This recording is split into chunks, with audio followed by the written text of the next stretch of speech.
अगर लोग परेशान हो, सरकार कोई लॉ ना लेकर आ रही हो, तो आप कहाँ जाएंगे? आप जाएंगे कोर्ट के पास में, और कोर्ट हेल्प करने के लिए आगे आ जाएगी। यही होता है जुडिशल एक्टिविज्म, बहुत शॉर्ट में। लेकिन एक्चुअली होता क्या है, डिटेल में वो हम डिस्कस करेंगे। देखिए, अगर या तो तीन ऑर्गन्स हैं गवर्नमेंट के: लेजिस्लेचर, एग्जीक्यूटिव और जुडिशरी। इन तीनों ऑर्गन्स में से ना लेजिस्लेचर और एग्जीक्यूटिव या तो वो काम ना कर रहे हो, साइलेंट हैं,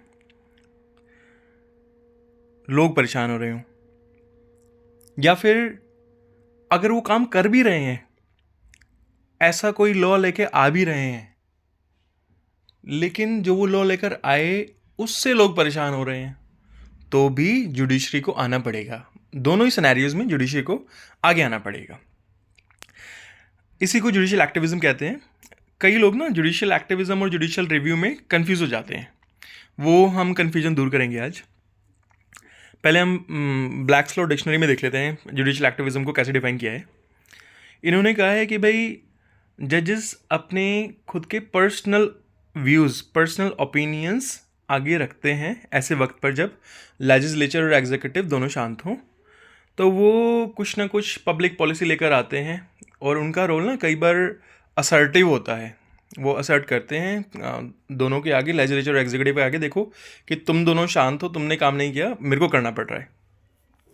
तो इसी बात को लेकर कई बार जुडिशरी को क्रिटिसाइज़ भी कर दिया जाता है कि भाई आप तो ओवर रीच कर रहे हो, अपने दायरे से बाहर जा रहे हो। ये सब कुछ हम स्टेप बाय स्टेप देखते हैं।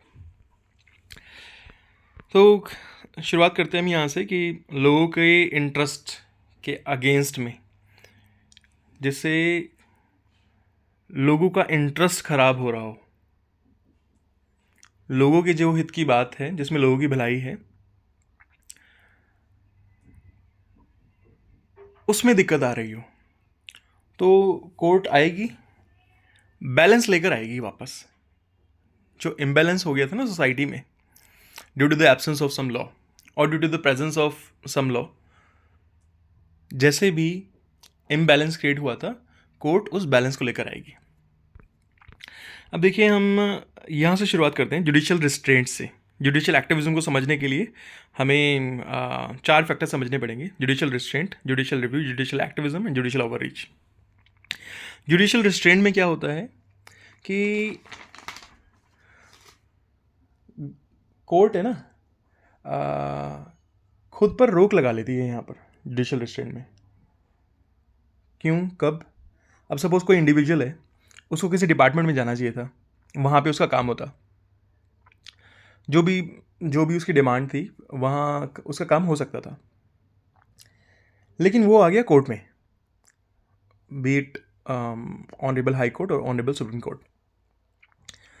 तो कोर्ट क्या कहेगी? कोर्ट कहेगी भाई आपकी जब रेमेडी आपने एग्जॉस्ट नहीं करी, जो आपके पास ऑप्शन है वहाँ पे आप पहले गए नहीं और मेरे पास आ रहे हो, तो मैं इसमें कोई इंटरवेंशन नहीं करूँगी। और कोर्ट कहती है कि भाई this is not our work, जिनका है ना पहले वो करेंगे, उनके पास जाओ। हाँ, अगर उनसे आप सेटिस्फाइड नहीं हो फिर आप हमारे पास आइए, अगर वो रिजॉल्व ना कर सकें आपका इश्यू। तो दिस इज जुडिशियल रिस्ट्रेंट। इसमें देखो गवर्नमेंट को अप्रोच ही नहीं किया इंडिविजुअल ने। सेकंड हम देखिए जुडिशियल रिव्यू। इसमें गवर्नमेंट को अप्रोच तो किया, बताया कि भाई ये प्रॉब्लम है, गवर्नमेंट कोई लॉ लेकर आ गई, लेकिन जो वो लॉ लेकर आई ना, कोर्ट ने क्या देखा कि लॉ कुछ ऐसा है, ऐसा कुछ कह रहा है जो कि कॉन्स्टिट्यूशनल प्रिंसिपल्स के अगेंस्ट जा रहा है। तो कोर्ट क्या करती है? कोर्ट ऐसे लॉ को अल्ट्रा वायर्स डिक्लेयर कर देती है। Court arrives at the conclusion that the law is inconsistent with the provision of the Constitution. Such a law is declared as unconstitutional and inapplicable. ये होता है जुडिशियल रिव्यू में। तो चलो, जुडिशियल रिव्यू यहाँ तक है सीमित। जुडिशियल एक्टिविज्म ना इससे भी आगे होता है। जुडिशियल एक्टिविज्म में जो कोर्ट है वो एक प्रोएक्टिव रोल प्ले करती है। प्रोएक्टिव रोल में मतलब क्या होता है इसका प्रोएक्टिव रोल का, कि वो लोगों के राइट्स को प्रोटेक्ट करने के लिए ना, जो प्रॉब्लम होने वाली है या हो गई है वो ज़्यादा बिगड़ेगी, तो बिगड़ने से पहले ही कोर्ट कोई ऐसा इनिशिएटिव लेगी कि उन इश्यूज़ को एड्रेस किया जाए इससे पहले कि वो इश्यूज़ उठें। तो ताकि जस्टिस प्रमोट हो सके, तो कोर्ट ऐसा कोई रोल प्ले करती है ऐसे वक्त पर। और कोर्ट है ना, ये दिखाती है उस टाइम पे कि भाई आप दोनों का काम था, आप दोनों ने नहीं किया, मतलब लेजिस्लेचर और एग्जीक्यूटिव को, इसलिए मेरे को करना पड़ रहा है, अब मेरे को आना पड़ रहा है। अब इसका एग्जाम्पल क्या है? एग्जाम्पल हम देखते हैं कि जैसे ना आप ये मानिए विशाखा गाइडलाइंस है, Vishaka versus state of Rajasthan एक केस है। उसमें यहाँ पर हम बेसिकली पब्लिक इंटरेस्ट लिटिगेशन को डिस्कस करेंगे। सबसे पहले विशाखा गाइडलाइंस में पब्लिक इंटरेस्ट लिटिगेशन भी जुडिशियल एक्टिविज्म का ही एक पार्ट है, उसको भी you have to write in the exam. तो देखिए, जनहित याचिका होती है जब काफ़ी सारे लोगों का राइट अफेक्ट हो रहा होता है, चाहे बेशक से जो पर्सन फाइल कर रहा है ना पब्लिक इंटरेस्ट लिटिगेशन, उसका पर्सनली नहीं हो रहा हो कोई भी राइट इफेक्ट, लेकिन और लोगों का हो रहा है, पूरी सोसाइटी का हो रहा है, समाज का हो रहा है, तो भी वो कोर्ट जा सकता है और पब्लिक इंटरेस्ट लिटिगेशन फाइल कर सकता है। अब क्या हुआ, Vishakha versus state of Rajasthan में, विशाखा एक एनजीओ का नाम है। वहाँ पे एनजीओ में ना एक वर्कर थी, विमेन वर्कर, चाइल्ड मैरिज हो रही थी। उस विमेन वर्कर ने चाइल्ड मैरिज जाकर रुकवाने की कोशिश करी, तो कुछ लोगों को गुस्सा आ गया, उन्होंने बाद में गैंगरेप कर दिया उस विमेन का। अब देखो केस फाइल हुआ एक्यूज़ के अगेंस्ट में, जो एक्यूज पर्सन्स थे काफ़ी थे। तो अब क्या हुआ कि कोर्ट ने उनको एक्विट कर दिया, बरी कर दिया, छोड़ दिया कोर्ट ने उनको। इससे डिस्टर्बेंस हुई और पब्लिक इंटरेस्ट लिटिगेशन फिर फाइल हुई सुप्रीम कोर्ट में। तो सुप्रीम कोर्ट ने गाइडलाइंस इशू करी। अब देखो ये काम ना गवर्नमेंट का था, लेजिस्लेचर का, एग्जीक्यूटिव का। गाइडलाइंस कोर्ट को इशू करनी पड़ी। देखो जब कोई प्रॉब्लम हो रही है कंसिस्टेंटली, कोई एक जगह तो प्रॉब्लम हो नहीं रही, वो सारी जगह हो रही है। विमेन किसी तरह सोसाइटी में जगह बनाने की अगर कोशिश कर रही हैं, इक्वल प्लेटफॉर्म पर आने की कोशिश कर रही हैं घर से बाहर निकल कर, उसमें भी काफ़ी दिक्कतों का सामना करते करते, और जब वो काम करने पहुंचती हैं वहाँ पर भी उनको सेक्सुअली हरास किया जा रहा है, और जो कि बहुत कॉमन हो चुका था उस टाइम पर।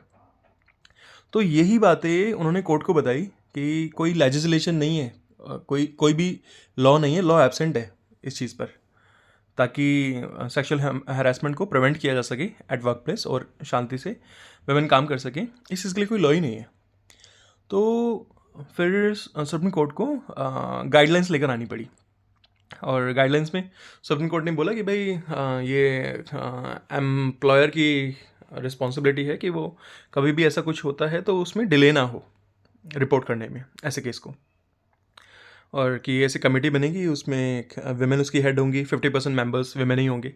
इस तरीके की गाइडलाइंस आई इस केस से।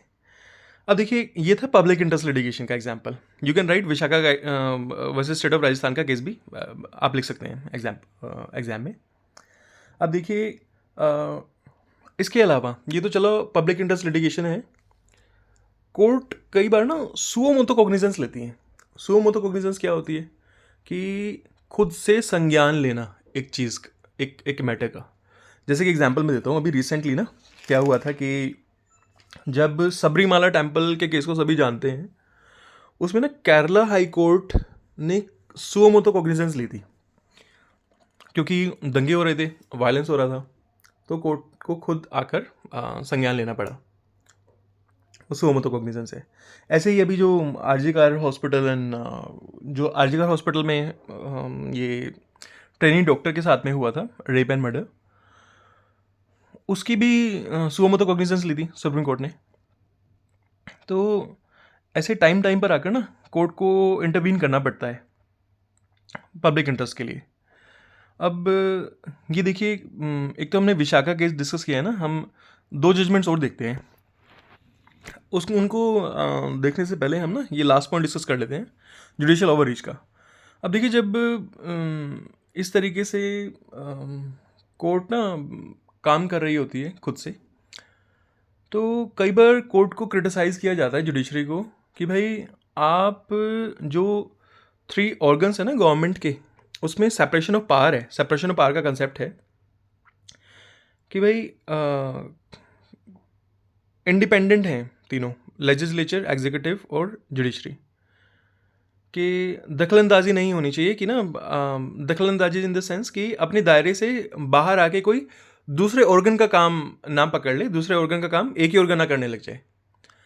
तो अब देखो कि इसमें कोर्ट को ना चेक्स एंड बैलेंस रखने पड़ते हैं कि, और ये ऑब्वियस है, कोई अगर डिपार्टमेंट गलत कर रहा है, कोई अगर ऑर्गन गलत कर रहा है, इवन वो ऑर्गन्स भी कोर्ट पर भी रखते हैं चेक्स एंड बैलेंस, सभी रखते हैं तीनों एक दूसरे के ऊपर। तो सेपरेशन ऑफ पावर का कंसेप्ट है, लेकिन चेक्स एंड बैलेंस रखने के लिए स्टेप्स लेने पड़ते हैं तीनों ऑर्गन्स को ही एक दूसरे के अगेंस्ट में। लेकिन क्या होता है कि कोर्ट को ये बोल दिया जाता है कि भाई आप जुडिशियल ओवररीच कर रहे हो, जो आपका काम है सिर्फ आप उस तक सीमित नहीं हो, आप अपने दायरे से बाहर आ रहे हो, ऐसा कहा जाता है। अब देखिए, हम जजमेंट डिस्कस करते हैं एक बार। देखिए, Subhash Kumar versus state of Bihar की जजमेंट है 1991 की।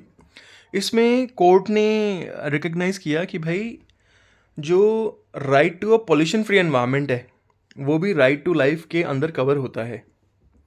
एक इंसान को अच्छा और क्लीन, साफ एनवायरनमेंट मिले, ये उसका हक है, राइट टू लाइफ के अंदर कवर होगा, and it is protected by the constitution. दूसरा हम देखें कि एक Mohini Jain versus state of Karnataka की जजमेंट है 1992 की। इसमें कोर्ट ने आर्टिकल 21 के स्कोप को एक्सपैंड किया। आज जो हमारे पास में राइट टू एजुकेशन एक्ट है ना 2013 का, that is because of this case. इसमें कोर्ट ने कहा कि भाई राइट टू एजुकेशन भी आर्टिकल 21 के एम्बिट में कवर होता है, that is absolutely with in the purview of article 21। कि इसमें देखो था क्या, जस्ट हम 2 लाइन में समझें कि एक लड़की थी, उसको फ़ी नहीं भर पा रही थी वो अपने कॉलेज की, तभी केस फाइल हुआ था। तो कोर्ट ने फिर कहा कि राइट टू एजुकेशन तो आर्टिकल 21 का ही पार्ट है, इससे वंचित नहीं रहना चाहिए एजुकेशन से किसी को भी। अब हमने देखो ये चारों ही कर लिए हैं, और